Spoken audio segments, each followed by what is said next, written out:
Hello everyone, I'm here to help you sleep. Let the sound of rain relax you as I share some true chilling stories.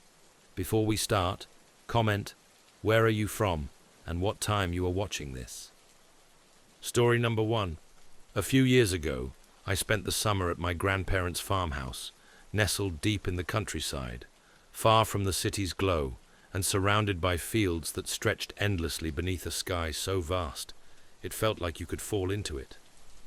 Their house was old, really old, the kind of place where the walls seem to breathe with history and every floorboard carries the weight of the lives that walked before you. It had been in our family for generations, passed down from my great-grandparents, who built it with their own hands when they first settled there. The farmhouse had that comforting warmth you only find in places filled with memories.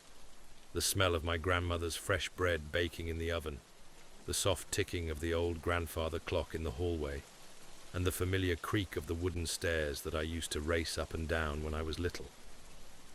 During the day, the house felt alive with light and warmth. Sunlight would pour through the lace curtains, casting soft patterns on the worn wooden floors, and the breeze from the open windows would carry in the scents of wildflowers and fresh-cut grass. But at night, when the sun disappeared and the world outside turned to shadow, the house felt different. The warmth seemed to retreat, replaced by a kind of quiet that settled deep in your bones.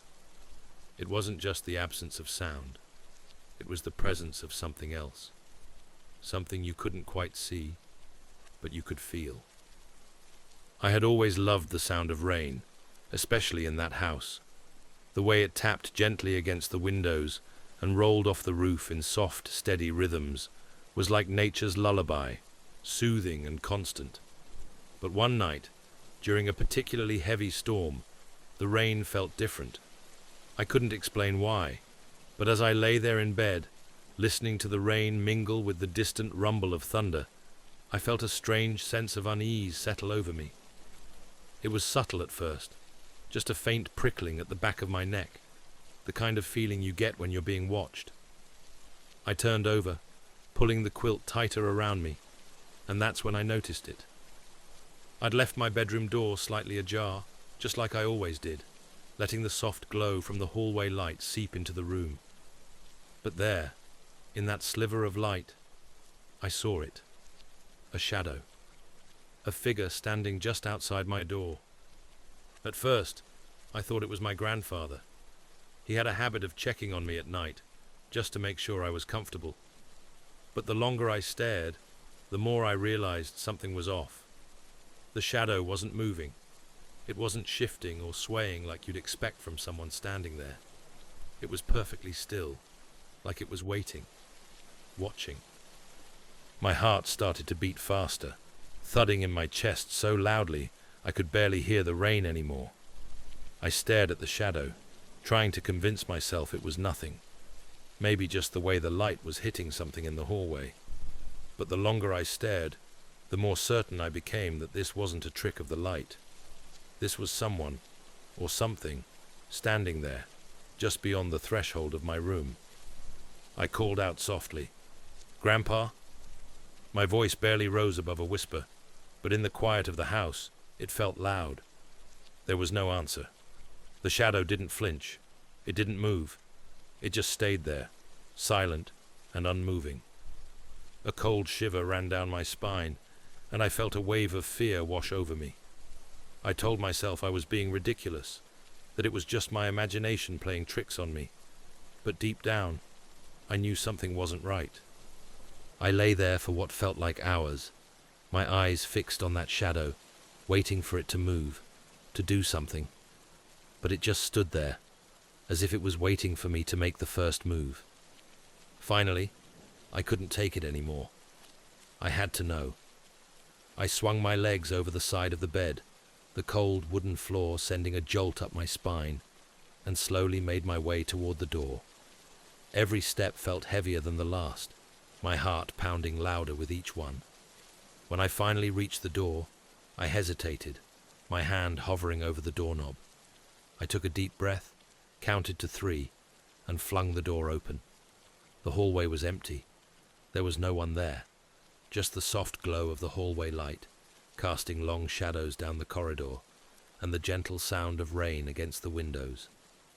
I stood there for a long time, trying to steady my breathing, telling myself it had just been my imagination. Maybe I was overtired. Maybe the house's age and creaks were getting to me. But as I turned to go back to bed, I felt it.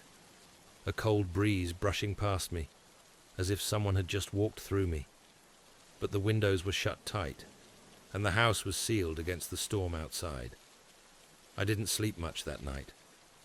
The next morning, over breakfast, I casually asked my grandparents if either of them had been up during the night. My grandfather shook his head immediately. "Didn't leave the room once," he said, his voice firm and certain. My grandmother looked at me with a frown, her brow furrowed in concern. "Why?" she asked softly. I shrugged, trying to brush it off. I thought I saw something, probably just the house settling. But I knew it wasn't just the house. I could still feel that cold breeze on my skin, the weight of that shadow standing in my doorway. For the rest of my stay, I couldn't shake the feeling that I wasn't alone in that house. I'd catch glimpses of movement out of the corner of my eye, hear soft footsteps in the hallway when no one else was awake. And sometimes, late at night, I'd wake up to find my bedroom door slightly open, even though I was sure I had closed it before going to bed. Years later, after my grandfather passed away, I returned to the farmhouse to help my grandmother with some cleaning. We spent the day going through old boxes, sorting through memories tucked away in the attic. While she was downstairs, I found an old family photo album, tucked into a dusty corner beneath a pile of forgotten belongings. I flipped through the yellowed pages, smiling at the familiar faces of my family, until I came across a photograph that made my heart stop. It was a picture of a man I didn't recognize, tall, with sharp features and dark, piercing eyes that seemed to stare right through the camera. There was something unsettling about the photo, something that made my skin crawl. I took the photo downstairs and showed it to my grandmother, asking who it was. She stared at it for a long time, her face growing pale. "That's your great-uncle Henry," she whispered finally. "He lived here before us, but he passed away in this house, long before you were born." I felt a chill run down my spine. Even though I had never met him, I recognized him immediately. It was the same shadow I saw standing in my doorway that rainy night. After that, I started to notice more strange things whenever I visited. The sound of footsteps in the attic when no one was up there. Doors that would creak open on their own, even after I knew I'd closed them. And sometimes, when I was lying in bed, listening to the rain tapping against the windows, I'd feel that same cold breeze brush past me, as if Great-Uncle Henry was still there, walking through the halls, watching. I never told my grandmother about what I saw, didn't want to worry her. But I knew the truth. That house wasn't just filled with family history. It was filled with something else too, something that never really left. And now, whenever it rains and the world grows quiet, I can still feel that presence, standing quietly in the doorway, waiting. Story number 2. When I was in college, I moved into an old apartment with 2 of my friends, Jess and Katie. The apartment was in one of those historic buildings downtown, the kind with high ceilings, creaky wooden floors, and windows that rattled whenever the wind picked up. It wasn't in perfect shape. The paint on the walls was chipped, the floorboards were uneven, and the old pipes groaned like the building itself was sighing under the weight of its years. But the rent was cheap, the location was perfect, and there was something about the place that felt alive. At first, that energy was exciting. It felt like we were part of something bigger, like the apartment had a history that we were becoming a part of. But over time, I started to wonder if the walls were holding on to something more than just memories, something darker, something that didn't want to be forgotten. We moved in during the summer, full of excitement and plans for for how we'd make the space our own. Jess was a nursing student who worked night shifts at the hospital, often leaving before the sun went down and returning just as it was rising. Katie, an art student, spent most nights at her boyfriend's place across town.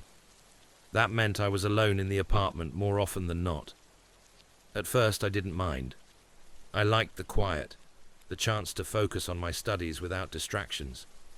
But the longer I stayed there, the more the quiet started to feel wrong. It wasn't just the absence of noise, it was the presence of something else. Something I couldn't see, but could feel, lurking in the shadows, just out of sight. It started with small things. I'd hear faint creaks and groans from the old wooden floors, which I told myself were just the sounds of an old building settling. But the longer I stayed there, the more I noticed. I'd hear soft footsteps in the hallway when I knew I was the only one home. I'd come out of my room to find cabinet doors open that I was sure I'd closed. Lights would flicker at random, and sometimes I'd feel a sudden, inexplicable chill, like the temperature in the room had dropped by 10 degrees in an instant. The worst part was the feeling. It's hard to describe, but it felt like the apartment was watching me.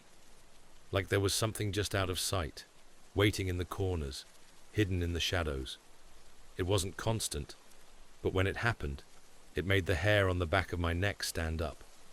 I'd sit in the living room, reading or studying, and suddenly feel like there were eyes on me, like someone was standing right behind me.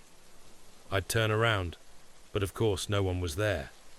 At least, no one I could see.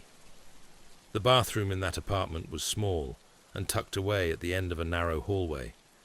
It had an old, slightly warped mirror above the sink that looked like it had been there since the building was first built.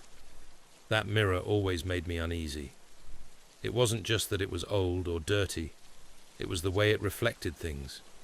It never seemed to show things exactly as they were. The reflection felt delayed, like the mirror was thinking before it showed you yourself. Sometimes I'd catch myself staring at it longer than I should, waiting for my reflection to move on its own. I'd brush it off as my imagination, but deep down, I knew something wasn't right.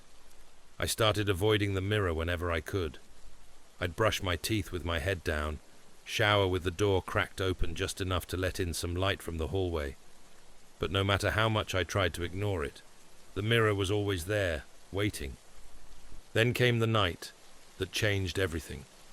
It was raining hard, the kind of relentless downpour that makes the world outside feel distant, like you're cut off from everything beyond your walls. Jess was at work, and Katie had texted me earlier to say she was staying at her boyfriend's place. I had the apartment to myself. After a long day of classes, I decided to take a hot shower to relax. The sound of the water mixed with the rain tapping against the window, creating a kind of soothing white noise that should have been comforting. But as I stood under the water, I felt that familiar sense of unease creeping in. It started as a faint prickling at the back of my neck, the kind of feeling you get when you know you're being watched. I tried to shake it off, telling myself it was just the apartment getting to me again. But the feeling grew stronger, heavier, like the air in the bathroom was thickening around me. When I finally stepped out of the shower, the bathroom was filled with steam, the mirror completely fogged over. I wiped a streak down the middle with my hand, expecting to see my reflection staring back at me. But what I saw instead made my heart stop. There, just over my shoulder in the mirror, was a figure. It was faint, almost like a shadow, but it was there, standing behind me in the bathroom. My heart leapt into my throat, and I spun around, expecting to see someone inches away from me.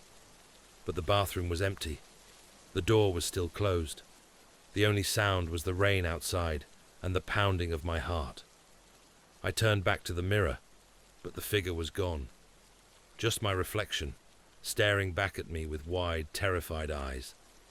I stood there for what felt like an eternity, trying to convince myself it was just the steam, maybe a trick of the light. But deep down, I knew that wasn't it. I had seen something.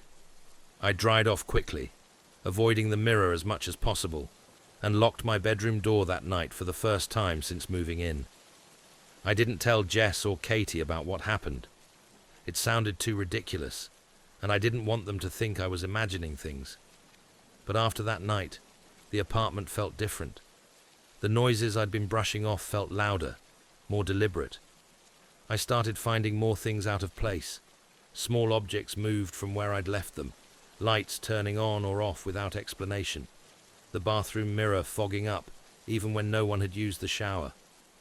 I started avoiding the bathroom altogether, brushing my teeth in the kitchen sink, leaving the bathroom light on at all times.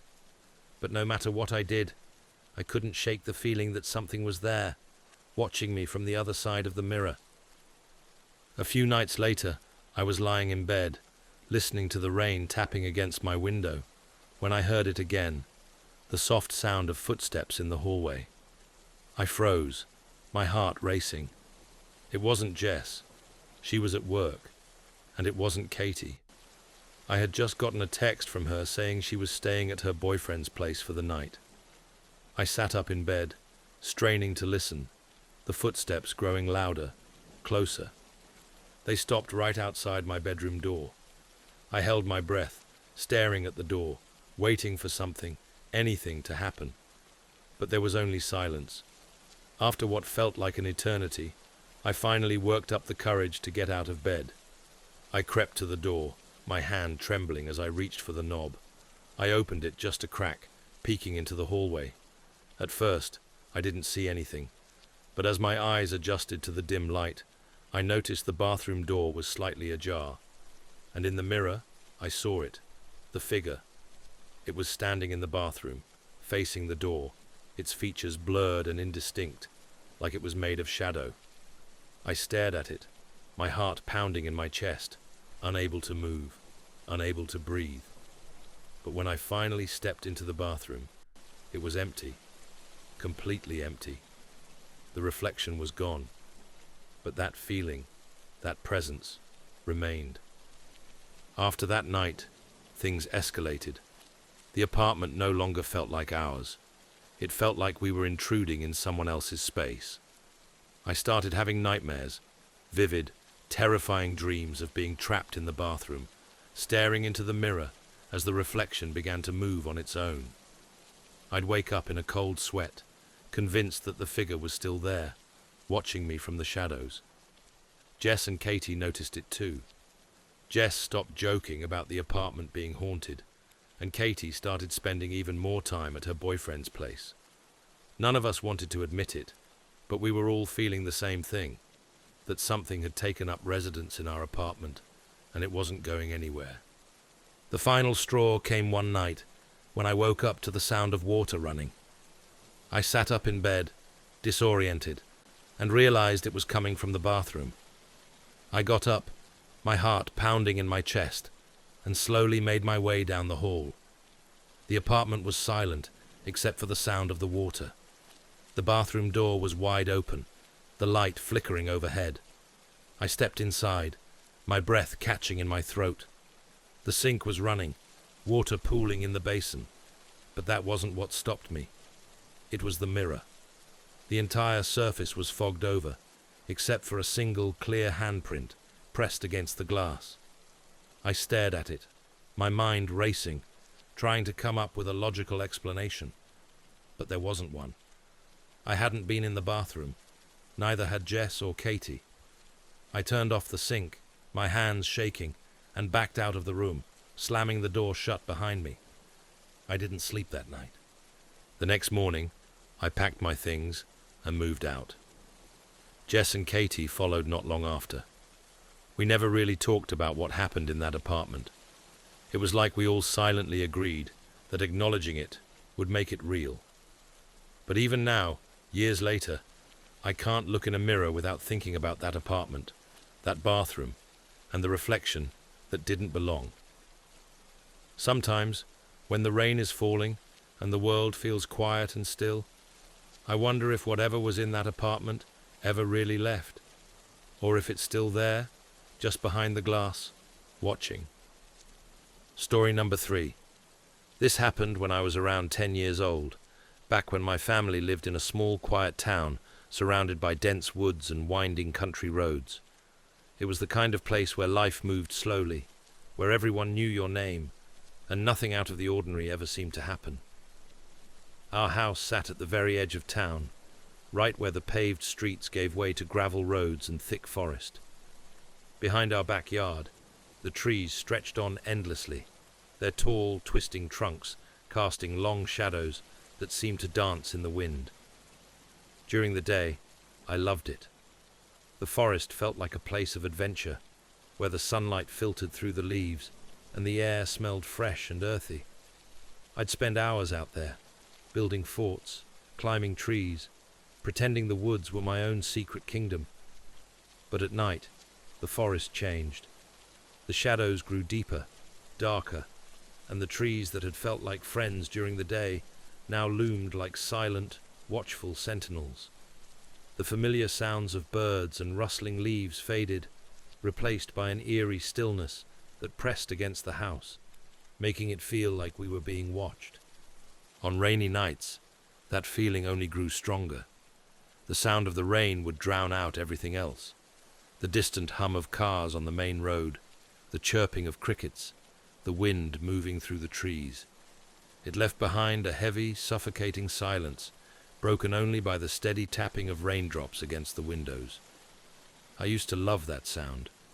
It was comforting, like a lullaby, soft and rhythmic, wrapping me in a cocoon of warmth and safety as I drifted off to sleep. But one night, the rain brought something else with it, something that would change the way I felt about the sound of rain forever. It started like any other night. The rain had been falling steadily since the afternoon, drumming gently against the roof and windows, filling the house with that familiar, soothing sound. My parents were downstairs watching TV, and I was in bed, reading a book by the soft glow of my bedside lamp. My bedroom was on the second floor, with a large window that looked out over our backyard and into the woods beyond. The house felt warm and safe, a small island of light and comfort against the dark, rainy night outside. But as the hours passed and the rain began to fall harder, I noticed something strange. Amid the steady rhythm of the rain against my window, I heard a different sound, a knock. At first, I thought I was imagining it. I put my book down and listened closely, straining to hear over the sound of the rain.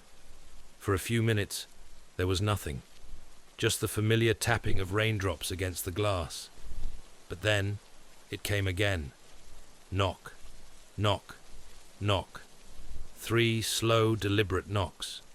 It wasn't the kind of sound that could be mistaken for branches scraping against the window or the wind rattling the glass.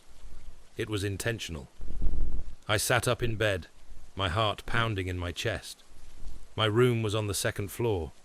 There was no balcony, no tree close enough to reach my window. No one should have been able to knock on it. I told myself it had to be my imagination. Maybe the rain was just playing tricks on my ears.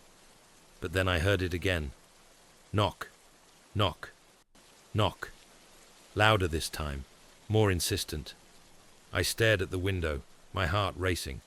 The curtains were drawn, but I could see the faint outline of the glass behind them. I wanted to call for my parents, but something stopped me. It was like my voice was trapped in my throat, frozen by a fear I didn't understand. Slowly, I slid out of bed and crept toward the window, my bare feet cold against the wooden floor. I hesitated, my hand hovering over the curtain. Part of me wanted to pull it back, to see what was on the other side. But another part of me, the smarter part, told me not to. Whatever was out there, it wasn't something I wanted to see. I backed away from the window and climbed back into bed, pulling the covers up to my chin. I squeezed my eyes shut, trying to block out the sound, but the knocking continued. Knock, knock, knock. It felt like whoever, or whatever, was out there knew I was listening, knew I was scared. I lay there, frozen, until the knocking finally stopped. But even then, I couldn't shake the feeling that something was still out there, watching me through the glass. Eventually, exhaustion took over, and I drifted into a restless sleep, the sound of rain still tapping against the window. The next morning, the rain had stopped, and the world outside was washed clean, the air fresh and cool. I almost convinced myself it had all been a dream, a trick of my imagination. But when I finally worked up the courage to pull back the curtains, my heart sank. On the glass, right at eye level, were 3 muddy fingerprints. They were large, too large to belong to anyone in my family, and smeared slightly, as if whoever had left them had dragged their fingers down the glass before disappearing into the night. I stared at them, my mind racing, trying to come up with a logical explanation. But there wasn't one. I ran downstairs and told my parents, but they brushed it off, saying it was probably just dirt from the rain, or maybe a prank from one of the neighborhood kids. But deep down, I knew the truth. It wasn't a prank. Over the next few weeks, strange things continued to happen. I'd hear faint tapping on the window late at night, even when there was no rain. Sometimes, I'd wake up to find the curtains slightly open, even though I was sure I'd closed them before going to bed. I started sleeping with the light on, but even that didn't help. The feeling of being watched never went away. My parents still didn't believe me. They thought I was just letting my imagination run wild, maybe spooked by a scary story I'd read. But I knew what I had heard. I knew what I had seen. One night, I finally got the courage to tell my best friend, Ben, about what was happening. He lived a few houses down and offered to spend the night, thinking it would help if I wasn't alone. We stayed up late, talking and playing video games, trying to ignore the growing unease that settled over us as the night wore on. I felt a little better having someone else there, but deep down, I was still on edge. Around midnight, just as we were starting to drift off to sleep, we both heard it. Knock, knock, knock. The sound was unmistakable, clear and deliberate. We froze, staring at each other with wide eyes. I whispered, "Did you hear that?" Ben nodded, his face pale. We both turned to look at the window, the curtains drawn tight. Neither of us wanted to get up, but curiosity got the better of Ben. He crept toward the window, his steps slow and hesitant. Just as he reached for the curtain, the knocking came again, louder this time. He jumped back, his face drained of color. We didn't pull back the curtain. We didn't want to know what was on the other side. We huddled together in bed, waiting for the sound to stop. But it didn't. It continued for what felt like hours, until finally, just before dawn, it stopped. The next morning, when we finally dared to look, the muddy fingerprints were back. But this time, there were more of them, 5 long streaks trailing down the glass, as if someone had dragged their entire hand across the window. Ben left shortly after that, and he never spent the night at my house again. I told my parents, but they still didn't believe me. They said it was probably just condensation or dirt from the rain, but I knew better. I started keeping my curtains closed all the time, even during the day. But the feeling of being watched never went away. As time passed, the knocking didn't stop. It would come and go, sometimes every night for a week, other times disappearing for a month before returning without warning. But every time it came back, it felt more deliberate, more insistent. The knocks would grow louder, more aggressive, as if whatever was out there was growing frustrated. I stopped sleeping through the night. Every sound made me jump. Every shadow felt like it was hiding something. The fear seeped into every part of my life, making it impossible to feel safe, even in my own home. I even tried researching the history of our house and the surrounding woods, hoping to find some explanation. I learned that, years before we moved in, a man had gone missing in those woods.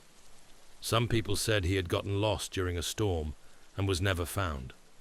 Others whispered darker stories, that he wasn't just lost, that something had lured him into the forest and he never came back. I don't know if that story had anything to do with what was happening, but it only made me feel worse. Eventually, we moved to a different house in another town, and the strange occurrences stopped.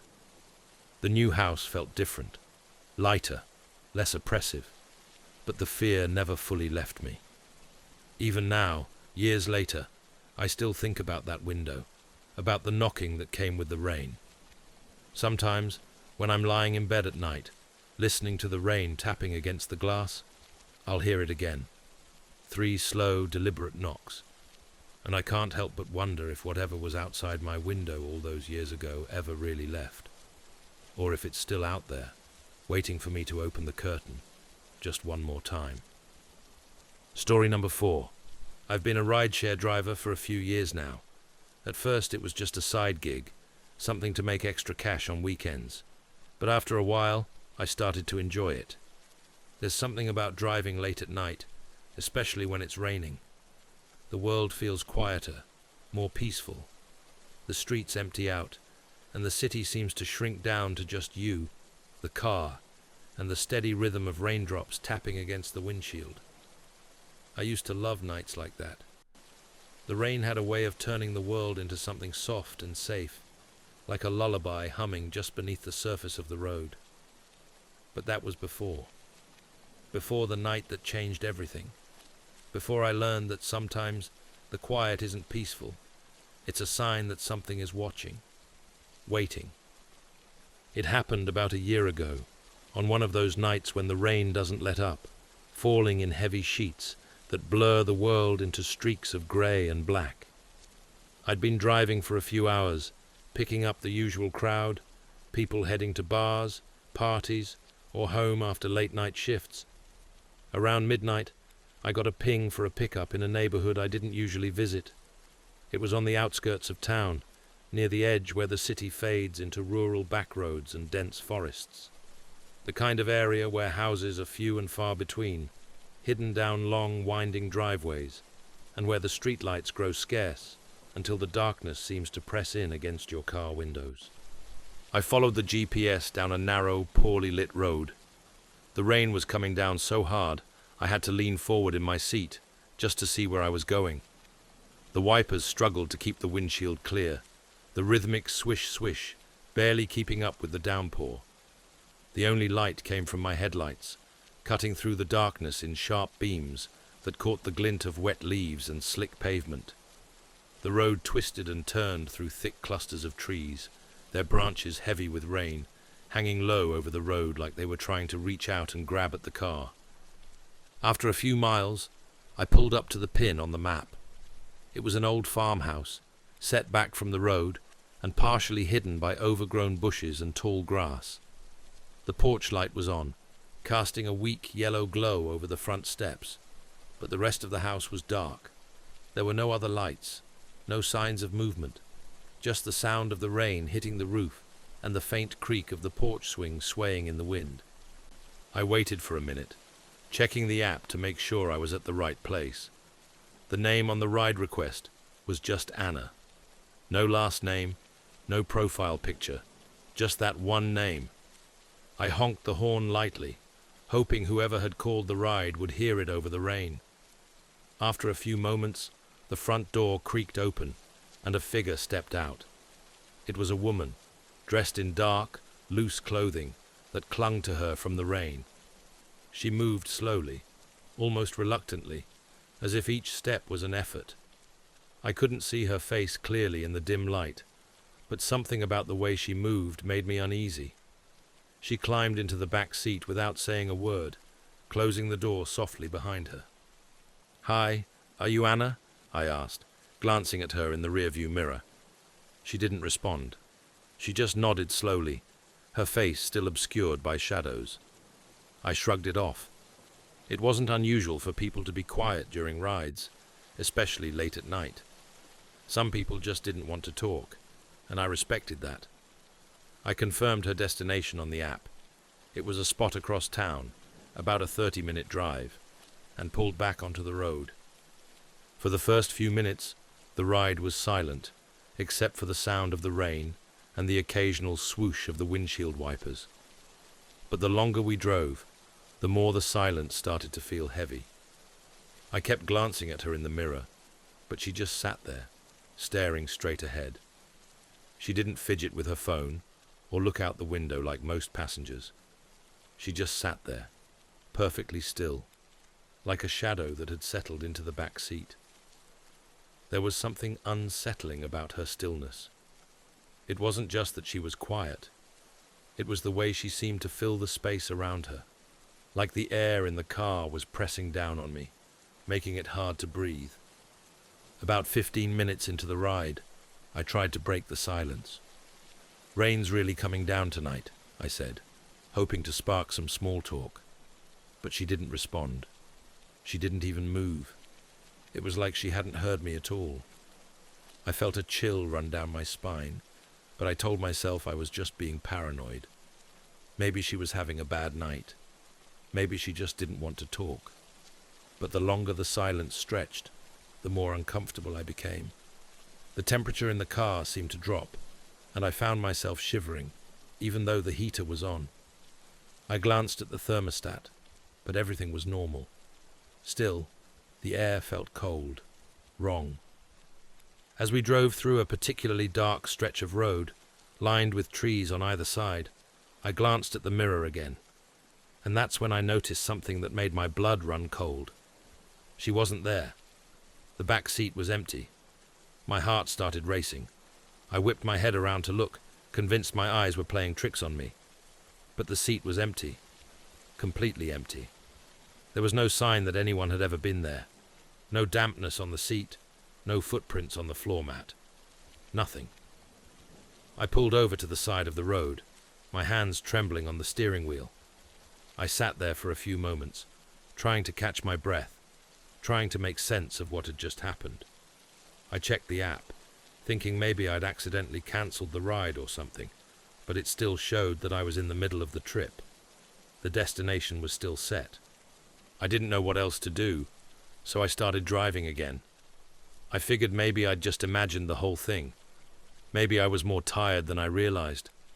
But deep down, I knew that wasn't it. The ride continued in silence, the empty back seat looming behind me like a shadow.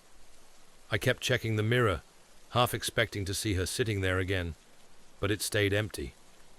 When I finally reached the destination, a small park on the other side of town, I pulled into the parking lot and stopped the car. I didn't know what I was expecting. Maybe she'd suddenly reappear. Maybe I'd wake up and realize it had all been a dream. But nothing happened.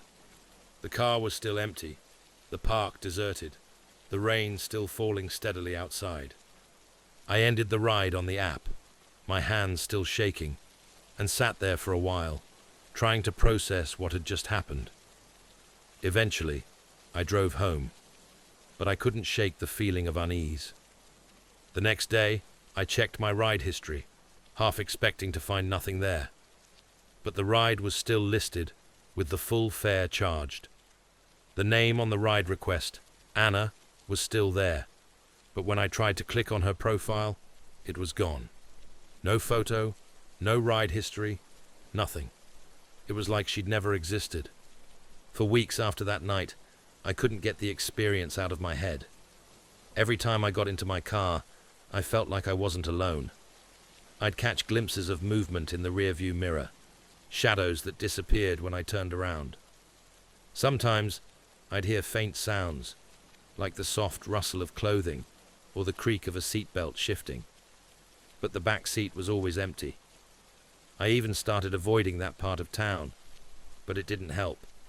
The feeling followed me, like a shadow I couldn't outrun. Then, about a month after it happened, I saw her again. I was driving down a familiar stretch of road when I spotted a figure standing on the side, just beyond the glow of my headlights. It was her. I knew it immediately. She was standing perfectly still, her dark clothes soaked from the rain, her face obscured by shadows. She didn't wave or try to flag me down.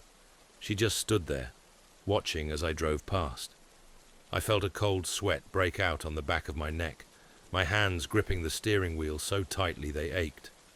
I didn't stop. I couldn't. When I finally worked up the courage to glance in the mirror, she was gone. Just like that. But that wasn't the last time I saw her. Over the next few months, she started appearing more often. Sometimes I'd see her standing on the side of the road, always in the rain, always watching. Other times, I'd catch glimpses of her reflection in the rearview mirror, just for a split second, before she vanished. It got to the point where I stopped driving at night altogether. But even that didn't help. The feeling followed me, creeping into my apartment, into my dreams. I started seeing her in reflections, not just in the car, but in windows, in mirrors, in the darkened glass of storefronts as I walked by. Always watching, always silent. I don't know who or what Anna was, but I do know one thing. She wasn't just a passenger, and I don't think she ever really left.